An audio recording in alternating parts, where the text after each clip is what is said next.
एक कुत्ता और उसका अक्स। एक मर्तबा एक कुत्ते को कसाई के पास एक हड्डी मिली। वो खुशी से लेकर उसे झूमता नाचता चल पड़ा।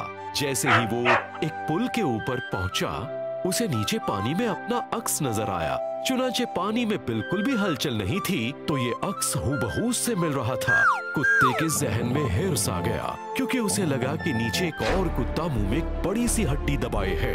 अगर वो सब्र से काम लेता तो हड्डी के पीछे पागल नहीं होता, मगर हिर्स उस पर काबिज हो गया। उसके मुंह खोलते ही हड्डी पानी में नीचे गिर गई। अब कुत्ता नीचे पानी में गोते खा रहा था। हड्डी मिलना तो दूर, अब उसकी जान आफत में थी। बड़ी मशक्कत के साथ वो तैरकर पानी से बाहर निकला। अब उसके जहन में रह रहकर खोई हुई हड्डी का ख्याल आ रहा था। उसने सोचा कि हिर्स ने किस कदर उसे दीवाना बना दिया था। हिर्स एक बेहद बुरी बला है। कौवा और पानी का घड़ा। एक बार एक कौवे को शदीद प्यास लगी। वो एक घड़े के पास पहुंचा जो कभी पानी से सराबोर था। लेकिन जैसे ही कौवे ने घड़े में अपना मुंह डाला, उसने देखा कि घड़े के अंदर बहुत कम पानी मौजूद है और उसकी चोंच पानी तक नहीं पहुंच सकती। मगर वो मुसलसल कोशिश करता रहा, मगर आखिरकार मायूस हो गया। तभी उसके जहन में एक तरकीब आई। उसने कंकड़ उठाकर घड़े के अंदर डाला और फिर उसके बाद एक और कंकड़ डाला। फिर उसने एक और कंकड़ उठाया और उसे भी घड़े के अंदर डाला। कंकड़ डालने का यह सिलसिला कुछ देर तक जारी रहा। कौवा घड़े में कंकड़ डालता रहा, बस डालता ही रहा। अब वो घड़े के अंदर बहुत सारे कंकड़ डाल चुका था और आखिरकार उसकी आंखों के सामने जैसे एक मोजज़ा हो गया। अब उसकी चोंच पानी तक पहुंच सकती थी। अब उसने जमकर पानी से अपना गला तर किया और उड़ गया। मुसलसल कोशिशों से नताइज मिलते हैं। काश्तकार और उसके बेटे। एक काश्तकार आखिरी सांसें गिन रहा था, मगर उसकी एक ख्वाहिश थी कि उसके बेटे भी उसी शिद्दत से खेतों में काम करें जिससे उसने किया था। उसने अपने फर्जंदों को पास बुलाकर कहा, मेरे बेटो, मैंने तुम्हारे लिए अपनी जिंदगी भर की कमाई अंगूर के खेत में गाड़ रखी है। काश्तकार की मौत के बाद उसके बेटे खेत में गए और पूरा खेत खोद डाला, मगर उन्हें वहां एक चवन्नी भी नहीं मिली। लेकिन इस जबरदस्त मशक्कत की बदौलत कमाल की फसल हुई और वो लोग मालामाल हो गए। सबक ये कि मशक्कत का फल मीठा होता है।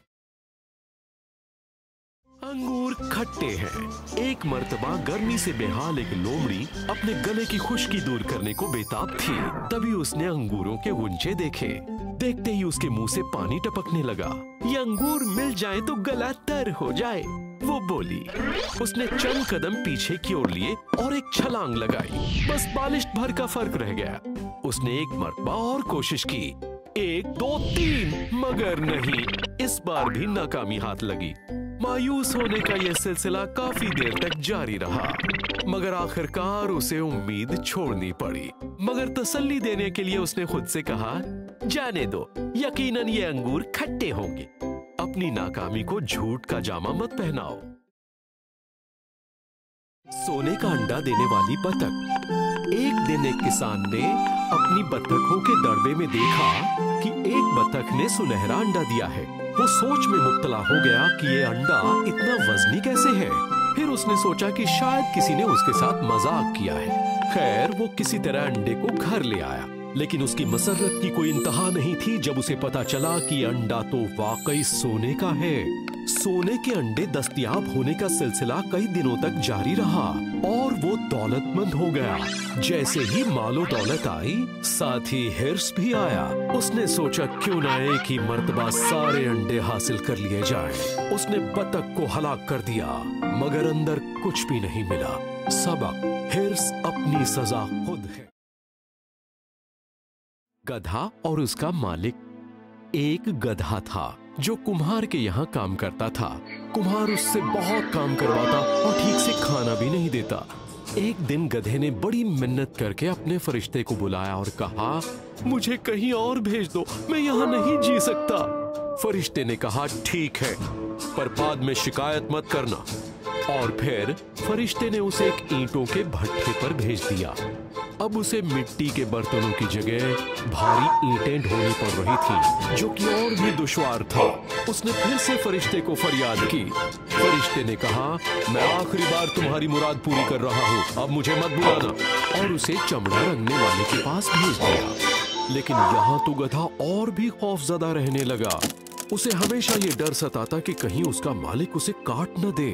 उसने सोचा, इससे अच्छे तो मेरे पुराने मालिक ही थे, जो खाना कम देते थे और मेहनत ज्यादा करवाते थे। लेकिन इस मालिक के पास तो मुझे अपनी जान का खतरा बना रहता है।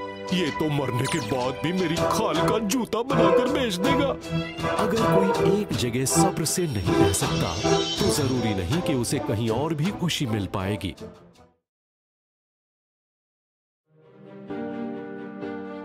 शेर की खाल में गधा।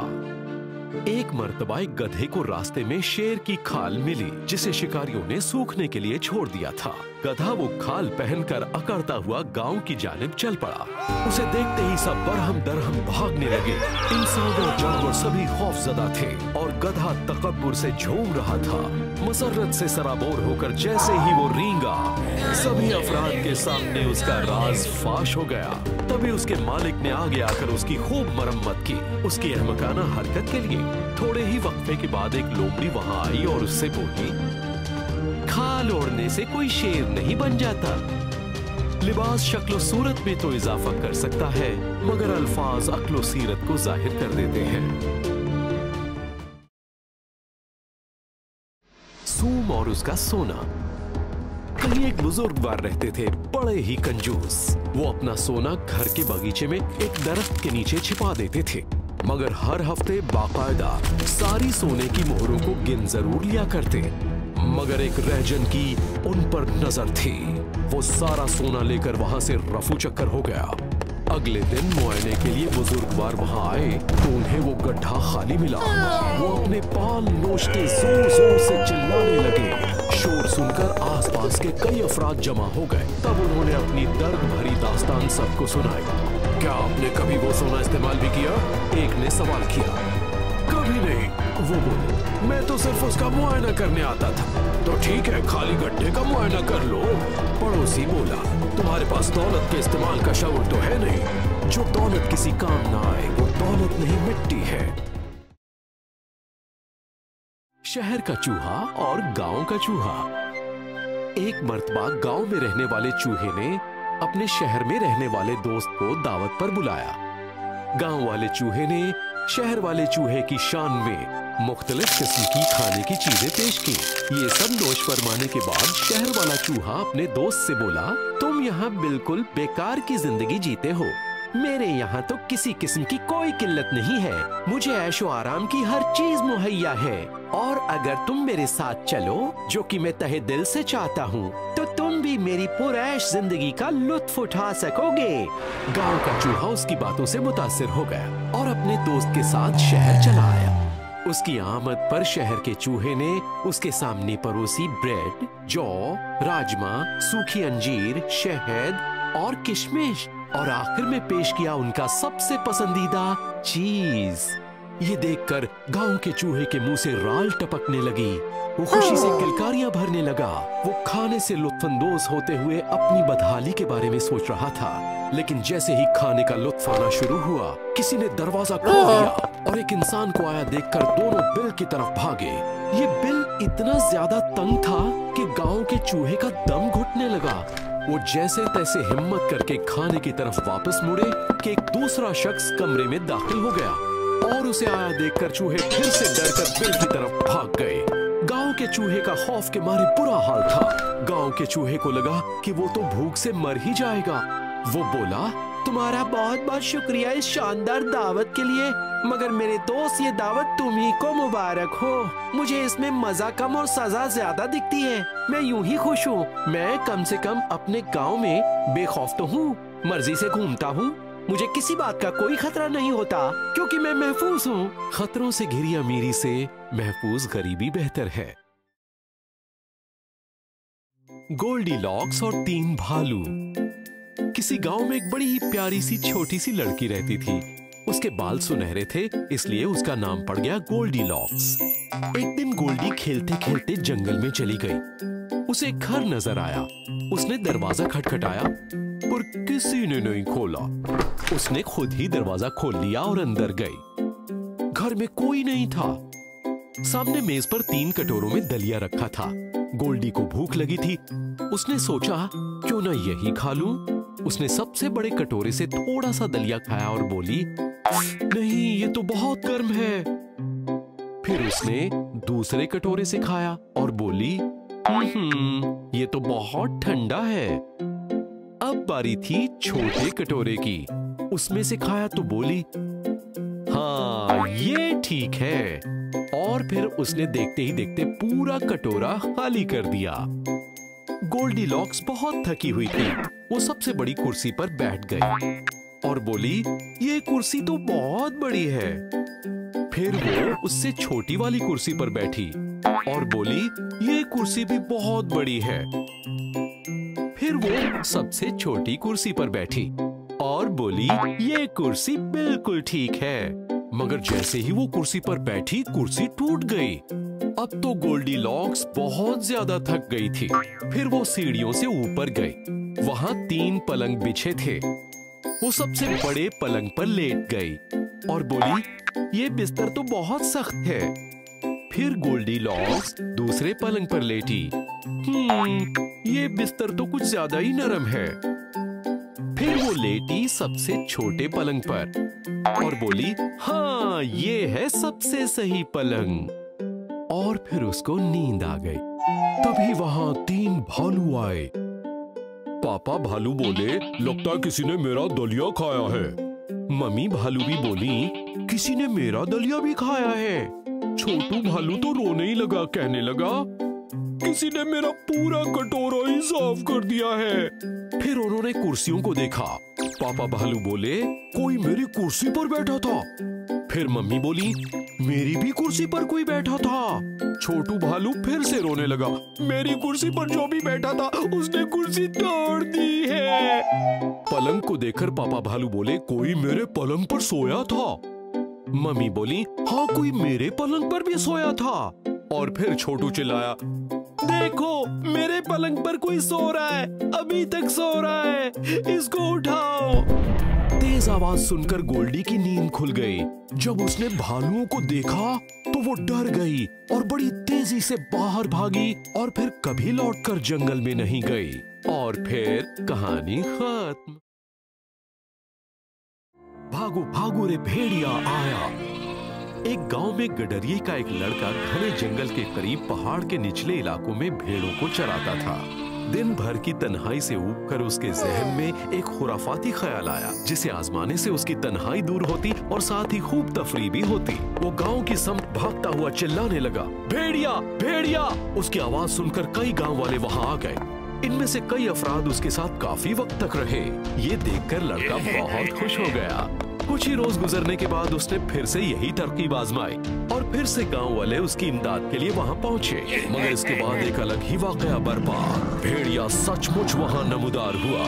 खौफजदा भेड़े इधर उधर भागने लगी। अब लड़का जोर से चिल्लाया, भेड़िया भेड़िया। मगर इस बार गांव वालों को ये गुमान हुआ, ये लड़का गुज़िश्ता दिनों की तरह उन्हें बेवकूफ बना रहा है। तो उन्होंने फैसला किया कि वो अब अपना वक्त जाया नहीं करेंगे। इस सूरत हाल का फायदा उठाकर भेड़िया बहुत सी भेड़ों को चट कर गया। लड़के की शिकायत सुनकर एक बुजुर्ग ने कहा, झूठे की बात पर कोई यकीन नहीं करता, चाहे वो सच ही क्यों न बोल रहा हो।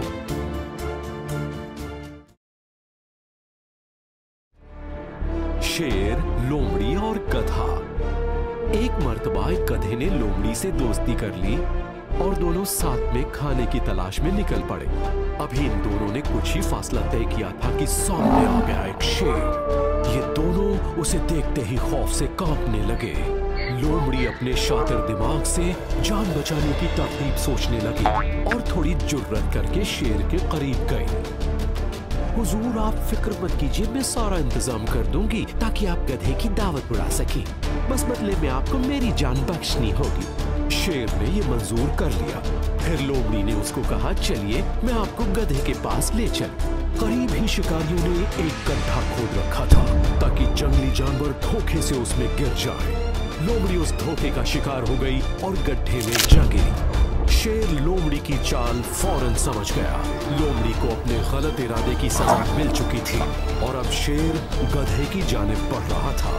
उसने गधे पर हमला किया और देखते ही देखते उसका काम तमाम कर दिया। दोस्तों से दगा खुद की तबाही का बायस बन सकता है। शेर और चूहा। एक बार जंगल का शहंशाह सो रहा था, तभी एक चूहा उसके ऊपर फुदकने लगा। जैसे ही उसे गुदगुदी हुई, शेर उठ गया और उसने चूहे को दबोच लिया। जैसे ही उसे निगलने वाला था, मुझे बख्श दीजिए। बेचारा चूहा बोला, बस इस बार मेरी जान बख्श दीजिए, मैं आपका एहसान कभी नहीं भूलूंगा। क्या पता हुजूर कोई रोज ऐसा भी हो कि मैं आपके किसी काम आ सकूं। ये सुनकर शेर ने बमुश्किल अपनी हंसी रोकी कि भला ये अदना सा चूहा मेरे किस काम आ सकता है। उसने उसे जाने दिया। मगर कुछ ही अरसे बाद शेर शिकारियों के जाल में फंस गया। शिकारियों का इरादा था कि वो उसे पकड़कर शहंशाह की खिदमत में पेश करेंगे। वो उसे दरख्त से बांधकर गाड़ी लेने के लिए चले गए और तभी इत्तेफाक से चूहा वहां से गुजरा।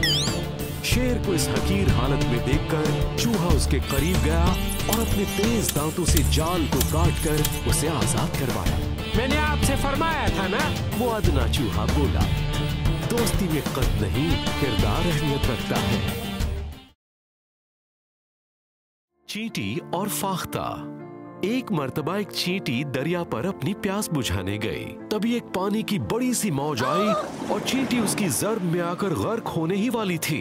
तभी दरख्त की शाख पर बैठे एक फाख्ता की नजर चींटी पर पड़ी तो उसने एक पत्ती तोड़कर दरिया में गिरा दी।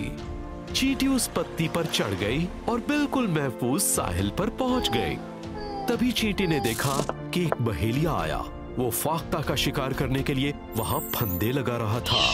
फाख्ता इससे बेखबर था, मगर चींटी उसका इरादा समझ गई। उसने बहेलिये को पैर में काट दिया। दर्द से चिल्लाते बहेलिये ने अपने ही फंदे को तोड़ डाला। उसकी आवाज सुनकर फाख्ता उड़ गया। नेकी करोगे तो नेकी मिलेगी।